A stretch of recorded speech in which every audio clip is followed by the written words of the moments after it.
Protéger et sécuriser de façon efficace les 125 km de façade maritime du Bénin, c'est l'une des ambitions clairement affichées par le gouvernement de la rupture dès son entrée en fonction en avril 2016. Suite à des actions concrètes menées sur le terrain, après des études spécifiques, des résultats ont été obtenus à la satisfaction des populations et des différents acteurs. La façade maritime du Bénin est composée de plusieurs segments qui connaissent des fortunes diverses en matière d'érosion côtière. Pour apporter des solutions appropriées, l'exécutif a procédé à un diagnostic de l'ensemble des côtes béninoises. En décembre 2016, les études ont livré leurs résultats.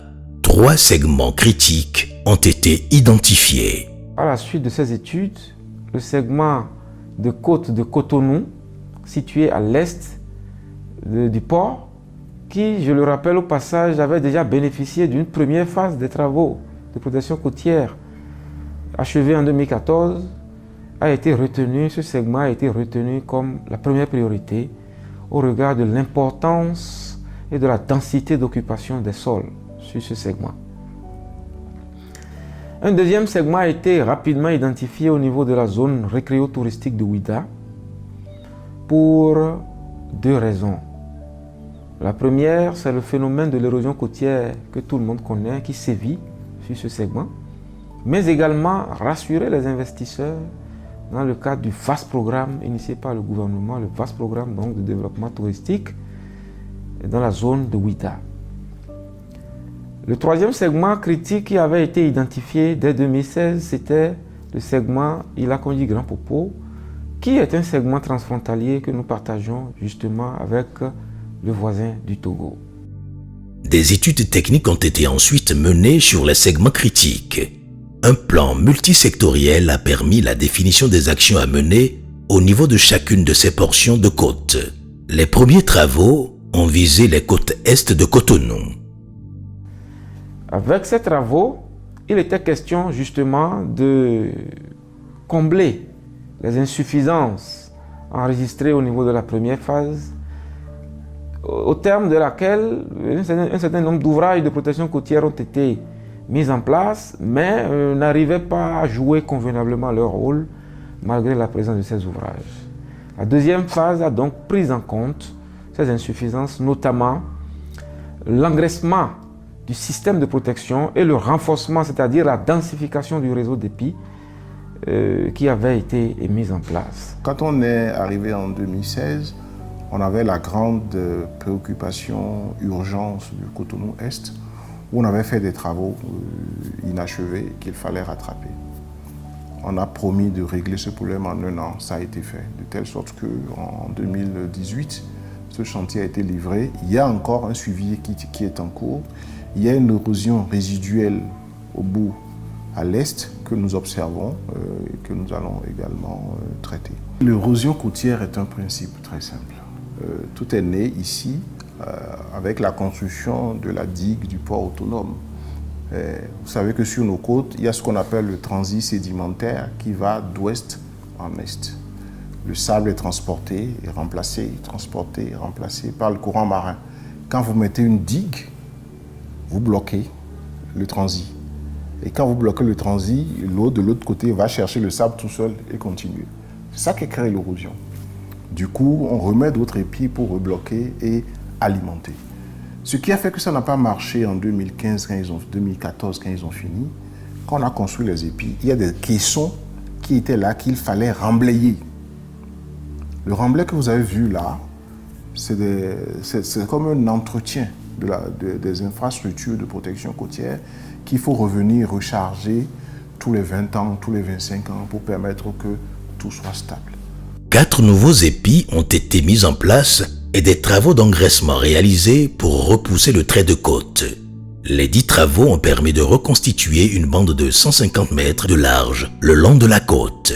Ici, nous sommes au quartier Finayon, où il a été construit l'un des épis de la deuxième phase, notamment l'épi B que j'ai devant moi là. C'est un épi qui a été réalisé en février 2018. Et suite à cela, il a été procédé au rechargement comme je vous l'avais expliqué. Là où nous nous trouvons en ce moment, il faut le dire, avant les travaux, nous sommes dans la mer. Mais aujourd'hui, après les travaux, nous avons fait reculer le trait de côte au point où nous sommes sur une plage aujourd'hui que vous voyez, c'est visible.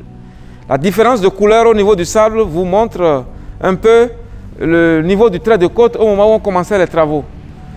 Donc ce projet a permis donc de stabiliser la côte, de redonner vie, je vais dire, à la plage et de permettre donc de gagner sur la mer.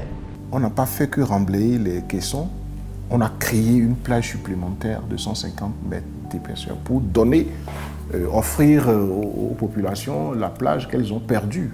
Et c'est ce qui a effectivement amené, c'est un choix d'aménagement pour créer une zone d'activité balnéaire. Et c'est après ça que le chef d'État, en visitant ce terrain le 15 février 2018, a décidé que nous mettions également une petite digue immergée à Donatin, à PLM Alejo, Eldorado Beach Club.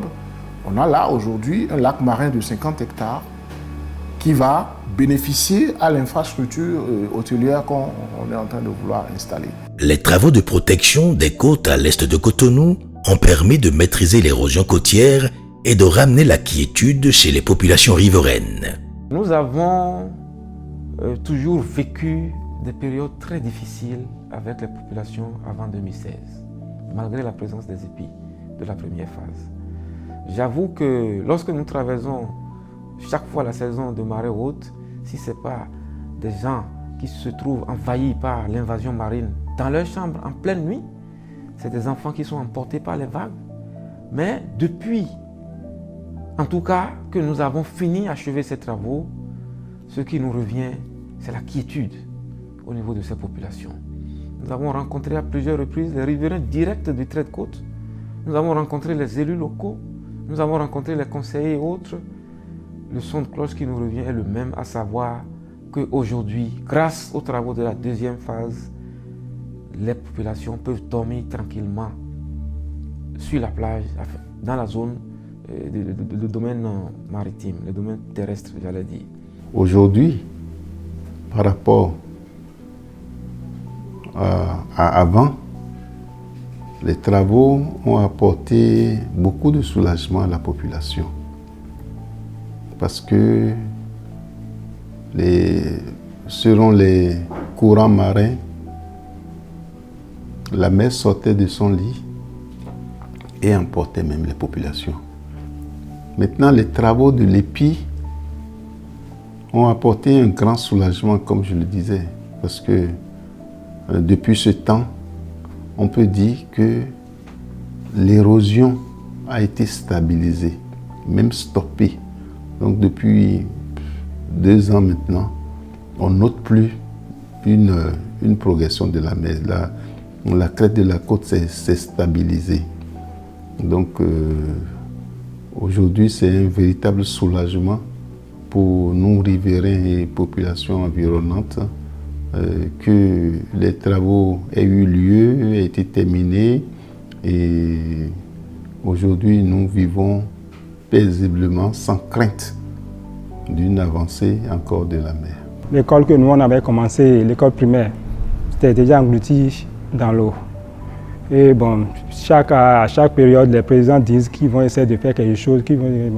Cette année, à l'arrivée du président Baptiste Talon, on a constaté qu'il y a eu une avancée significative parce qu'ils ont su draguer la plage, mettre des épis. Moi, je vais féliciter le président Baptiste Talon avec tout son gouvernement parce qu'ils sont en train de faire des efforts notables. Donc pour cela, je les sollicite vivement d'aller encore plus loin. Azole wablo dion ehune mi biga o ezo bo mi mo gboje san kwa nu ye ma blo godo jan mi na ro yiwe azole ebro dion yan ganji ni aputa fie no fie divini o patale fike akwale san e di fike mi no sa e didi fifi akwale nya mi kaka mi le do kaka mi ba je fie fifi wa san afwa e wona da kaka e do na home na mi fifia ke va do ko va wa do afwa fifia e de kwato yi vile be ape ke ndo ama do ne be o do nyele akpene kaka. Le gouvernement a ainsi travaillé à trouver des solutions au premier segment critique, celui des côtes à l'est de Cotonou. Au niveau des plages d'Avlekete, dans la commune de Ouida, deuxième segment critique, la protection de la côte a pris une nouvelle forme. Nous sommes ici à Avlekete, dans la commune de Ouida, où est érigée une digue immergée qui est en arrière-plan derrière moi, sur 5 km 300, pour jouer deux rôles. Protéger la côte, protéger les investissements contre l'érosion côtière et offrir aux infrastructures balnéaires à venir la possibilité d'avoir un lac marin pour servir de façade à ces différentes infrastructures. Sur les 5 km de digue, nous avons mobilisé plus d'1 million de tonnes de pierres, de roches produites en carrière, aussi bien à l'intérieur du pays que sur des sites extérieurs. Également, il y a eu du rechargement de plages par dragage, comme nous l'avons fait à Cotonou, pour, disons, adoucir le profil bathymétrique du lac marin et permettre que des activités nautiques puissent se développer à l'intérieur. Donc on aurait pu dire pourquoi une digue immergée? Pourquoi est-ce qu'on n'avait pas fait le choix des épis comme on l'a fait simplement à Cotonou ici? Digue immergée parce que nous avons couplé beaucoup de choses. Notamment la volonté de rendre la protection côtière soutenable économiquement. Protéger pour protéger, aucun banquier ne suit aussi aisément. Mais protéger pour développer une activité de promotion touristique et de développement d'aménagement balnéaire, ça devient intéressant. Les travaux de protection à Avlekete ont également permis la mise en place d'un stock de près de 900 000 m3 de sable pour d'autres projets du PAG, notamment la phase 2 du projet Route des Pêches. Le dernier segment critique est un segment transfrontalier dont les interventions nécessitent une collaboration avec la République voisine du Togo. Il ne restera que le segment ouest que nous partageons avec le Togo, puisque ça va de l'embouchure du fleuve Mono, qu'on appelle la bouche du roi, jusqu'à au-delà d'Anéhor, au Togo, précisément à Pémé. C'est 33 km de façade maritime. À l'heure où je vous parle, nous avons lancé l'appel d'offres. Nous avons la contribution financière de la Banque mondiale. C'est un projet sous-régional. C'est pour ça que ça va plus lentement que les projets que nous avons conduits nous-mêmes en tant qu'État du Bénin, puisque nous sommes en partenariat avec le Togo là-dessus. Et ce projet-là va démarrer normalement dans le dernier trimestre de 2021 pour 24 mois. Conscient de la nécessaire synergie entre la protection des côtes, la propreté des plages et la lutte contre les inondations, le gouvernement lance des projets complémentaires afin de garantir la quiétude des populations riveraines, faciliter le développement de projets économiques et touristiques et enfin offrir au Bénin les plages les plus propres d'Afrique.